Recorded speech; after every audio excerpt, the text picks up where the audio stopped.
11। ল্যাবরেটরির চারদিকে অনেকখানি জমি ফাঁকা আছে।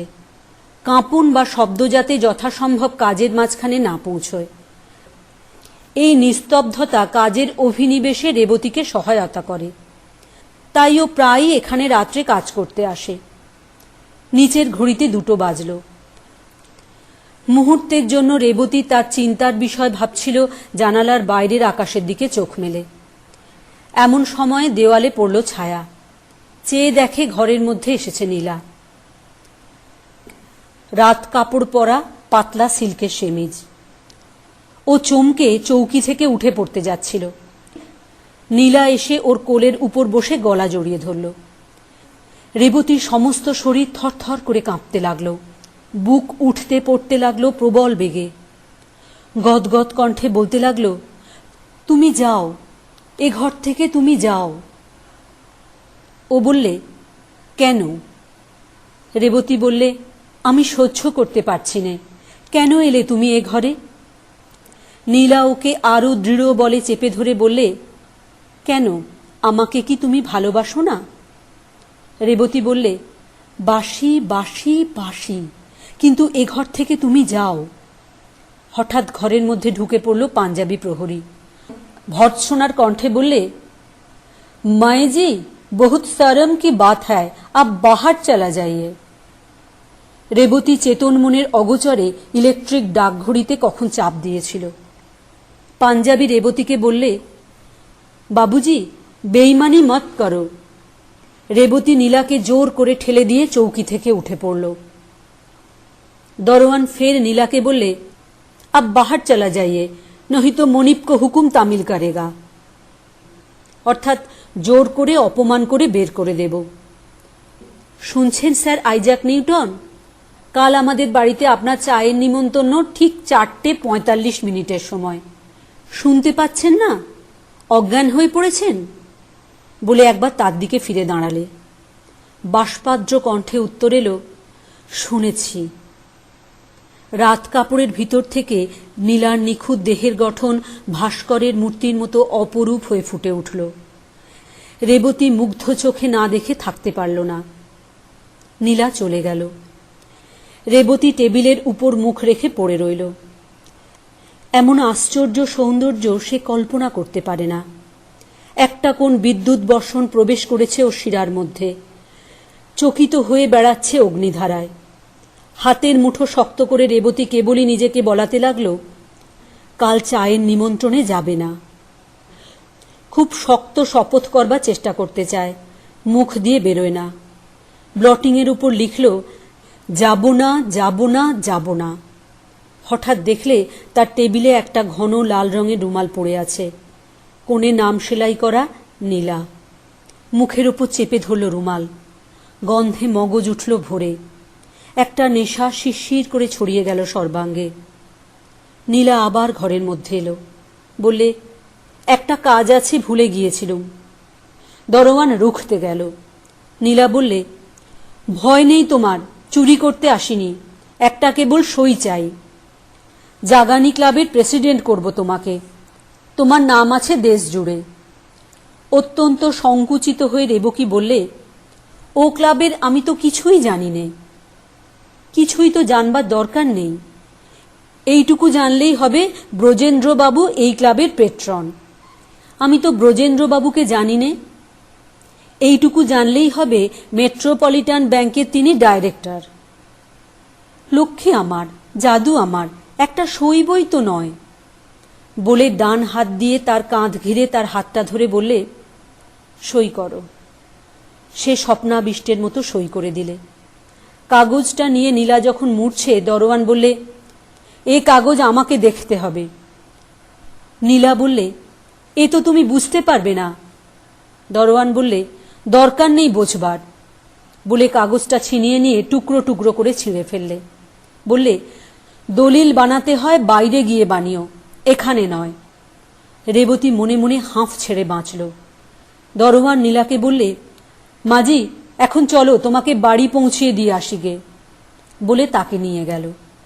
কিছুক্ষণ পরে আবার ঘরে ঢুকলো পাঞ্জাবি। বললে, চারিদিকে আমি দরজা বন্ধ করে রাখি, তুমি ওকে ভিতর থেকে খুলে দিয়েছ। এ কি সন্দেহ, কি অপমান! বারবার করে বললে, আমি খুলিনি। তবে ও কি করে ঘরে এলো? সেও তো বটে।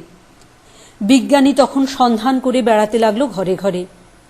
অবশেষে দেখলে রাস্তার ধারে একটা বড় জানলা ভিতর থেকে আগল দেওয়া ছিল। কে সেই আগলটা দিনের বেলায় এক সময় খুলে রেখে গেছে। রেবতীর যে ধূর্ত বুদ্ধি আছে, এতটা শ্রদ্ধা তার প্রতি দারোয়ানজির ছিল না। বোকা মানুষ, পড়াশুনো করে, এই পর্যন্ত তার তাকত। অবশেষে কপাল চাপড়ে বললে, আওরত, এই শয়তানি বিধিদত্ত। যে অল্প একটু রাত বাকি ছিল, রেবতী নিজেকে বারবার করে বলালে চায়ের নিমন্ত্রণে যাবে না। কাক ডেকে উঠল। রেবতী চলে গেল বাড়িতে।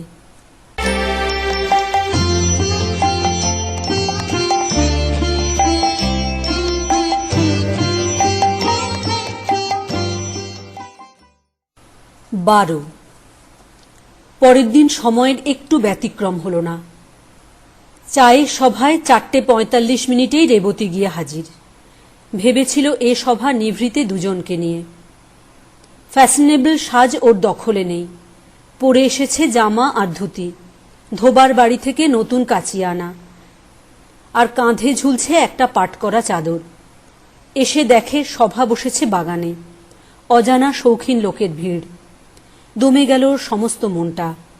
কোথাও লুকোতে পারলে বাঁচে। একটা কোণ নিয়ে বসবার চেষ্টা করতেই সবাই উঠে পড়ল। বললে, আসুন আসুন ডক্টর ভট্টাচার্য, আপনার আসুন এইখানে। একটা পিঠ উঁচু মখমলে মোড়া চৌকি, মণ্ডলীর ঠিক মাঝখানেই। বুঝতে পারলে সমস্ত জনতার প্রধান লক্ষ্যই ও। নীলা এসে ওর গলায় মালা পরিয়ে দিলে, কপালে দিলে চন্দনের ফোঁটা। ব্রজেন্দ্রবাবু প্রস্তাব করলেন ওকে জাগানি সভার সভাপতি পদে বরণ করা হোক। সমর্থন করলেন বঙ্কুবাবু। চারিদিকে করতালির ধ্বনি উঠল। সাহিত্যিক হরিদাসবাবু ডক্টর ভট্টাচার্যের ইন্টারন্যাশনাল খ্যাতির কথা ব্যাখ্যা করলেন। বললেন, রেবতীবাবুর নামের পালে হাওয়া লাগিয়ে আমাদের জাগানি ক্লাবের তরুণী খেয়া দেবে পশ্চিম মহাসমুদ্রের ঘাটে ঘাটে। সভার ব্যবস্থাপকেরা রিপোর্টারদের কানে কানে গিয়ে বললে, উপমাগুলোর কোনোটা যেন রিপোর্ট থেকে বাদ না যায়। বক্তারা একে একে উঠে যখন বলতে লাগল, এতদিন পরে ডক্টর ভট্টাচার্য সায়েন্সের জয়তিলক ভারত মাতার কপালে পরিয়ে দিলেন, রেবতীর বুকটা ফুলে উঠল। নিজেকে প্রকাশমান দেখলে সভ্য জগতের মধ্য গগনে। জাগানি সভা সম্বন্ধে যে সমস্ত দাগি রকমের জনশ্রুতি শুনেছিল মনে মনে তার প্রতিবাদ করলে। হরিদাসবাবু যখন বললে, রেবতীবাবুর নামের কবজ রক্ষা কবজ রূপে এ সভার গলায় আজ ঝোলানো হলো, এর থেকে বোঝা যাবে এ সভার উদ্দেশ্য কত মহোচ্চ। তখন রেবতী নিজের নামের গৌরব ও দায়িত্ব খুব প্রবল রূপে অনুভব করলে। ওর মন থেকে সংকোচের খোলসটা খসে পড়ে গেল। মেয়েরা মুখের থেকে সিগারেট নামিয়ে ঝুঁকে পড়ল ওর চৌকির উপর। মধুর হাস্যে বললে, বিরক্ত করছি আপনাকে, কিন্তু একটা অটোগ্রাফ দিতেই হবে। রেবতীর মনে হল এতদিন সে যেন একটা স্বপ্নের মধ্যে ছিল। স্বপ্নের গুটি গেছে খুলে, প্রজাপতি বেরিয়ে পড়েছে। একে একে লোক বিদায় হল। নীলা রেবতীর হাত চেপে ধরে বললে, আপনি কিন্তু যাবেন না। জ্বালাময় মদ ঢেলে দিলে ওর শিরার মধ্যে। দিনের আলো শেষ হয়ে আসছে। লতাবিতানের মধ্যে সবুজ প্রদোষের অন্ধকার। বেঞ্চির উপরে দুজনে কাছাকাছি বসল। নিজের হাতের উপর রেবতীর হাত তুলে নিয়ে নীলা বললে, ডক্টর ভট্টাচার্য, আপনি পুরুষ মানুষ হয়ে মেয়েদের অত ভয় করেন কেন? রেবতী স্পর্ধা ভরে বললে, ভয় করি? কখনো না। আমার মাকে আপনি ভয় করেন না? ভয় কেন করব, শ্রদ্ধা করি। আমাকে নিশ্চয় ভয় করি। সেটা ভালো খবর। মা বলেছেন কিছুতে আপনার সঙ্গে আমার বিয়ে দেবেন না, তাহলে আমি আত্মহত্যা করব। কোনো বাধা আমি মানব না, আমাদের বিয়ে হবেই হবে। কাঁধের উপর মাথা রেখে নীলা বললে, তুমি হয়তো জানো না তোমাকে কতখানি চাই। নীলার মাথাটা আরো বুকের কাছে টেনে নিয়ে রেবতী বললে, তোমাকে আমার কাছ থেকে কেড়ে নিতে পারে এমন কোনো শক্তি নেই। জাত, ভাসিয়ে দেব জাত। তাহলে রেজিস্ট্রারের কাছে কালই নোটিশ দিতে হবে। কালই দেব, নিশ্চয় দেব। রেবতী পুরুষের তেজ দেখাতে শুরু করেছে। পরিণামটা দ্রুত বেগে ঘনিয়ে আসতে লাগল। আইমার পক্ষঘাতের লক্ষণ দেখা দিয়েছে। মৃত্যুর আশঙ্কা আসন্ন। যে পর্যন্ত মৃত্যু না হয় সোহিনীকে তিনি কিছুতেই ছাড়বেন না। এ সুযোগটাকে দুহাত দিয়ে আঁকড়িয়ে ধরে নীলার উন্মত্ত যৌবন আলোড়িত হয়ে উঠেছে। পাণ্ডিত্যের চাপে রেবতীর পৌরুষের স্বাদ ফিকে হয়ে গেছে। তাকে নীলার যথেষ্ট পছন্দ নয়, কিন্তু ওকে বিবাহ করা নিরাপদ। বিবাহোত্তর উচ্ছৃঙ্খলতার বাধা দেবার জোর তার নেই। শুধু তাই নয়, ল্যাবরেটরির সঙ্গে যে লোভের বিষয় জড়ানো আছে তার পরিমাণ প্রভূত। ওর হিতৈষীরা বলে ল্যাবরেটরির ভার নেবার যোগ্যতর পাত্র কোথাও মিলবে না রেবতীর চেয়ে। সোহিনী কিছুতে ওকে হাতছাড়া করবে না, এটা হচ্ছে বুদ্ধিমানদের অনুমান। এদিকে সহযোগীদের ধিক্কার শিরোধার্য করে রেবতী জাগানি ক্লাবের অধ্যক্ষতার সংবাদ ঘোষণা করে দিলে সংবাদপত্রে। নীলা যখন বলতো ভয় লাগছে বুঝি, ও বলতো আমি কেয়ার করি নে। ওর পৌরুষ সম্বন্ধে সংশয় মাত্র না থাকে এই জেদ ওকে পেয়ে বসল। বললে এডিংটনের সঙ্গে চিঠিপত্র আমার চলে, একদিন এই ক্লাবে আমি তাকে নিমন্ত্রিত করে আনব। ক্লাবের মেম্বাররা বললে ধন্য। রেবতীর আসল কাজ গেছে বন্ধ হয়ে। ছিন্ন হয়ে গেছে ওর সমস্ত চিন্তাসূত্র। মন কেবলই অপেক্ষা করছে নীলা কখন আসবে। হঠাৎ পিছন থেকে ধরবে ও চোখ টিপে। চৌকির হাতার উপর বসে বাঁ হাতে ধরবে ওর গলা জড়িয়ে। নিজেকে এই বলে আশ্বাস দিচ্ছে ওর কাজটা যে বাধা পেয়েছে সেটা ক্ষণিক। একটু সুস্থির হলেই ভাঙার মুখে আবার জোড়া লাগবে। সুস্থির হবার লক্ষণ আশু দেখা যাচ্ছে না। ওর কাজের ক্ষতিতে পৃথিবীর কোনো ক্ষতি হচ্ছে নীলার মনের এক কোণেও সে শঙ্কা নেই। সমস্তটাকে সে প্রহসন মনে করে। দিনের পর দিন জাল কেবলই জড়িয়ে যাচ্ছে। জাগানি সভা ওকে ছেঁকে ধরেছে, ওকে ঘোরতর পুরুষ মানুষ বানিয়ে তুলছে। এখনো অকথ্য মুখ থেকে বেরোয় না, কিন্তু অশ্রাব্য শুনলে জোর করে হাসতে থাকে। ডক্টর ভট্টাচার্য ওদের খুব একটা মজার জিনিস হয়ে উঠেছে। মাঝে মাঝে রেবতীকে ঈর্ষায় কামড়িয়ে ধরে। ব্যাংকের ডাইরেক্টরের মুখের চুরুট থেকে নীলা চুরুট ধরায়। এ নকল করা রেবতীর অসাধ্য। চুরুটের ধোঁয়া গলায় গেলে ওর মাথা ঘুরে পড়ে, কিন্তু এই দৃশ্যটা ওর শরীর মনকে আরো অসুস্থ করে তোলে। তাছাড়া নানা রকমের ঠেলাঠেলি টানাটানি যখন চলতে থাকে ও আপত্তি না জানিয়ে থাকতে পারে না। নীলা বলে এই দেহটার পরে আমাদের তো কোনো মোহ নেই, আমাদের কাছে এর দাম কিসের? আসল দামি জিনিস ভালোবাসা, সেটা কি বিলিয়ে ছড়িয়ে দিতে পারি? বলে চেপে ধরে রেবতীর হাত। রেবতী তখন অন্যদের অভাজন বলেই মনে করে। ভাবে ওরা ছোবড়া নিয়েই খুশি, শ্বাসটা পেল না। ল্যাবরেটরির দ্বারের বাইরে দিনরাত পাহারা চলছে। ভিতরে ভাঙা কাজ পড়ে রয়েছে, কারও দেখা নেই।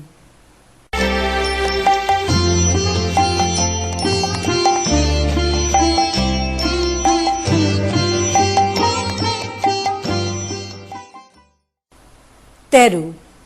ড্রয়িং রুমে সোফায় পা দুটো তুলে কুশানে হেলান দিয়ে নীলা। মেঝের উপরে নীলার পায়ের কাছে ঠেস দিয়ে বসে আছে রেবতী। হাতে রয়েছে লেখন ভরা ফুলস্কেপ। রেবতী মাথা নেড়ে বললে ভাষায় কেমন যেন বেশি রং ফলানো হয়েছে। এতটা বাড়িয়ে বলা লেখা পড়তে লজ্জা করবে আমার। ভাষার তুমি মস্ত সমজদার কিনা? এ তো কেমিস্ট্রি ফর্মুলা নয়। খুঁতখুঁত করো না, মুখস্থ করে যাও। জানো এটা লিখেছেন আমাদের সাহিত্যিক প্রমোদারঞ্জন বাবু। ওই সব মস্ত মস্ত সেন্টেন্স আর বড় বড় শব্দগুলো মুখস্থ করা আমার পক্ষে ভারী শক্ত হবে।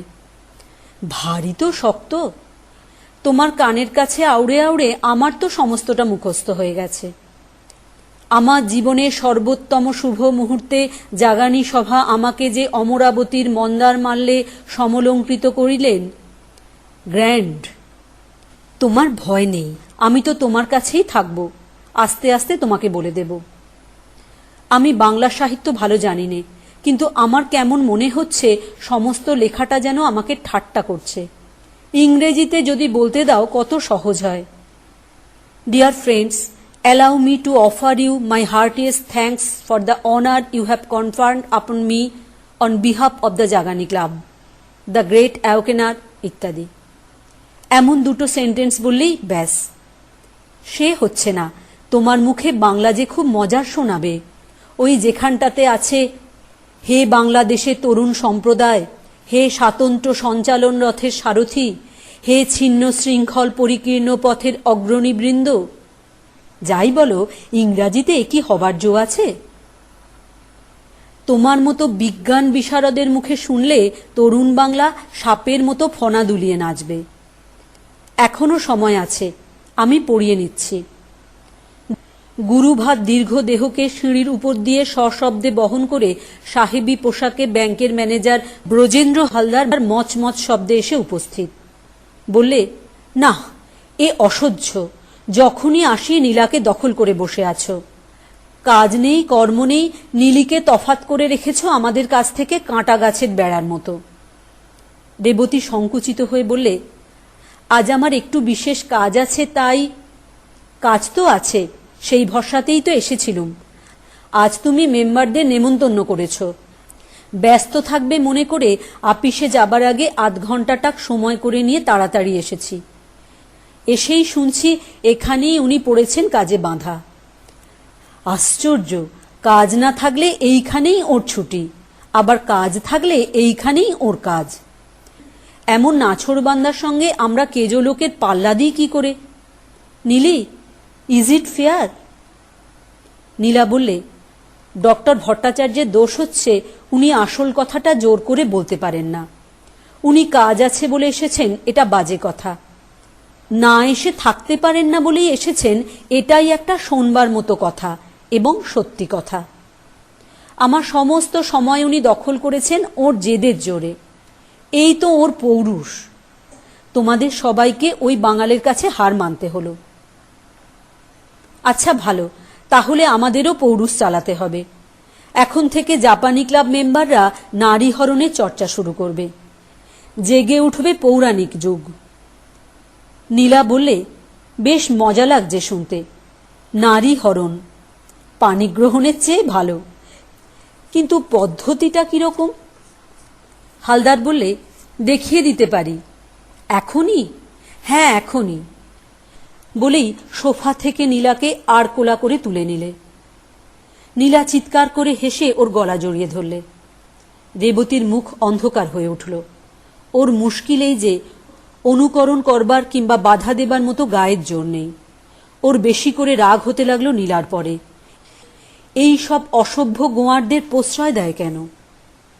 হালদার বললে, গাড়ি তৈরি আছে, তোমাকে নিয়ে চললুম ডায়মন্ড হারবারে। আজ সন্ধ্যের ভোজে ফিরিয়ে এনে দেব। ব্যাংকে কাজ ছিল, সেটা যাগ্যে চুলোই। একটা সৎকার্য করা হবে। ডাক্তার ভট্টাচার্যকে নির্জনে কাজ করবার সুবিধে করে দিচ্ছি।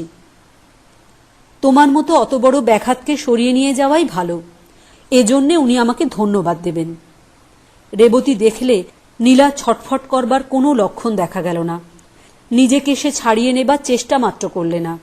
বেশ যেন আরামে ওর বক্ষ আশ্রয় করে রইল। ওর গলা জড়িয়ে রইল বিশেষ এক আসক্ত ভাবে।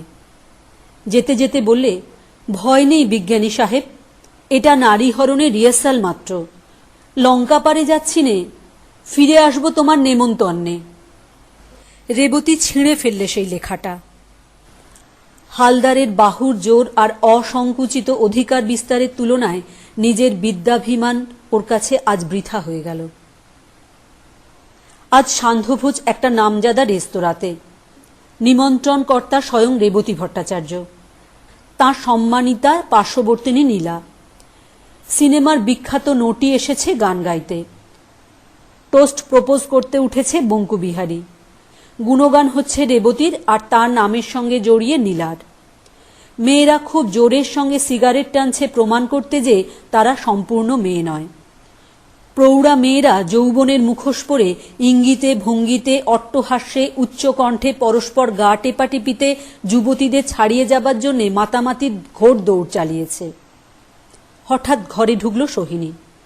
স্তব্ধ হয়ে গেল ঘরশুদ্ধ সবাই।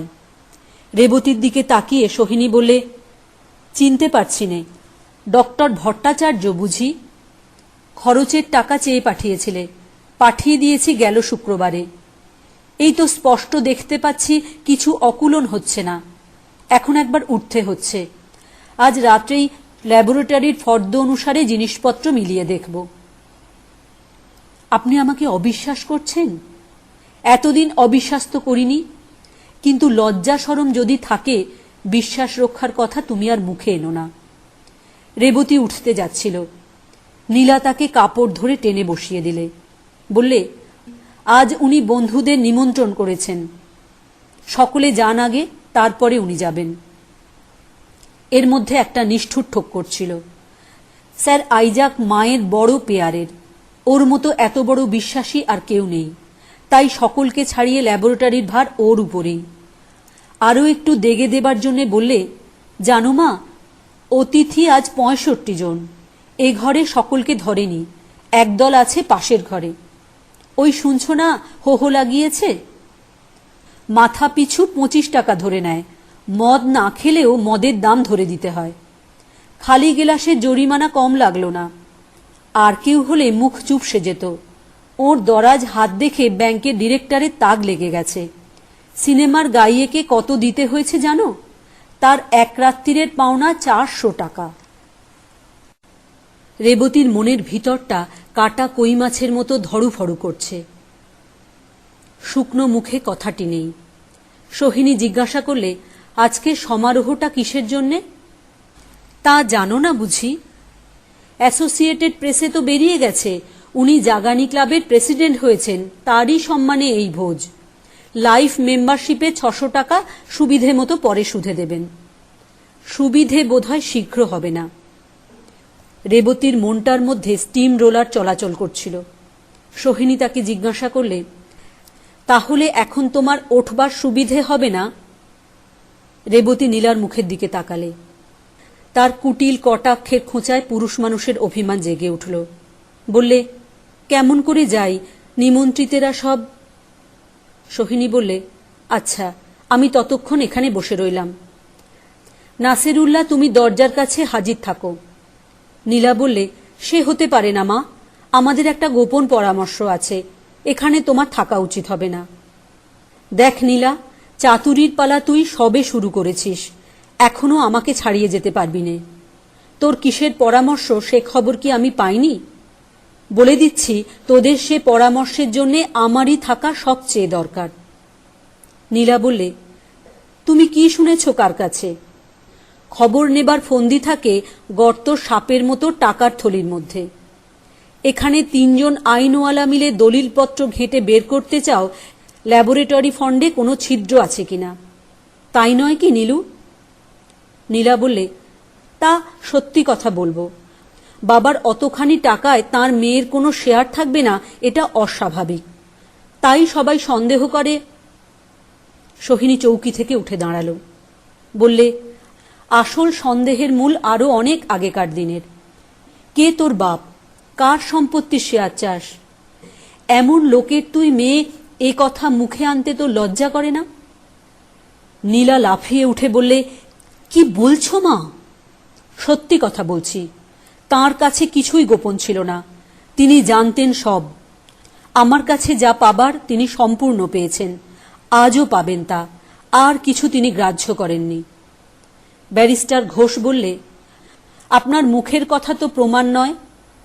সে কথা তিনি জানতেন, সকল কথা খোলসা করে তিনি দলিল রেজিস্ট্রি করে গেছেন। ওহে বঙ্কু, রাত হলো যে, আর কেন, চলো। পেশোয়ারির ভঙ্গি দেখে ৬৫ জন অন্তর্ধান করলে। এমন সময় সুটকেস হাতে এসে উপস্থিত চৌধুরী বললেন, তোমার টেলিগ্রাম পেয়ে ছুটে আসতে হলো। কিরে রেবি?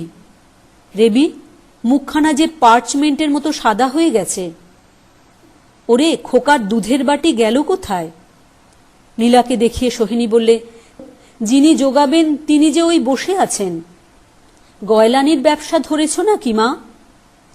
গয়লা ধরার ব্যবসা ধরেছে, ওই যে বসে আছে শিকারটি। কে? আমাদের রেবি না কি? এইবার আমার মেয়ে আমার ল্যাবরেটরিকে বাঁচিয়েছে। আমি লোক চিনতে পারিনি, কিন্তু আমার মেয়ে ঠিক বুঝেছিল যে ল্যাবরেটরিতে গোয়াল ঘর বসিয়ে দিয়েছিল। গোবরের কুণ্ডে আর একটু হলে ডুবত সমস্ত জিনিসটা। অধ্যাপক বললেন, মা, তুমি এই জীবটিকে আবিষ্কার করেছ যখন, তখন এই গোষ্ঠবিহারীর ভার তোমাকেই নিতে হবে। ওর আর সবই আছে, কেবল বুদ্ধি নেই। তুমি কাছে থাকলে তার অভাবটা টের পাওয়া যাবে না। বোকা পুরুষদের নাকে দড়ি দিয়ে চালিয়ে নিয়ে বেড়ানো সহজ।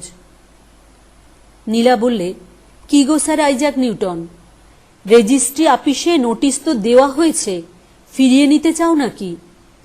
বুক ফুলিয়ে রেবতী বললে, মরে গেলেও না। বিয়েটা হবে তাহলে অশুভ লগ্নে? হবেই, নিশ্চয় হবে। সোহিনী বললে, কিন্তু ল্যাবরেটরি থেকে শত হস্ত দূরে। অধ্যাপক বললেন, মা, নীলু, ও বোকা, কিন্তু অক্ষম নয়। ওর নেশাটা কেটে যাক, তারপরে ওর খোরাকের জন্য বেশি ভাবতে হবে না। স্যার আইজ্যাক, তাহলে কিন্তু তোমার কাপড় চোপড়গুলো একটু ভদ্র রকমের বানাতে হবে, নইলে তোমার সামনে আমাকে আবার ঘোমটা ধরতে হবে। হঠাৎ আর একটা ছায়া পড়ল দেয়ালে। পিসিমা এসে দাঁড়ালেন, বললেন, রেবি, চলে আয়। সুর সুর করে রেবতী পিসিমার পিছন পিছন চলে গেল, একবার ফিরেও তাকালো না। আশ্বিন 1347 সাল।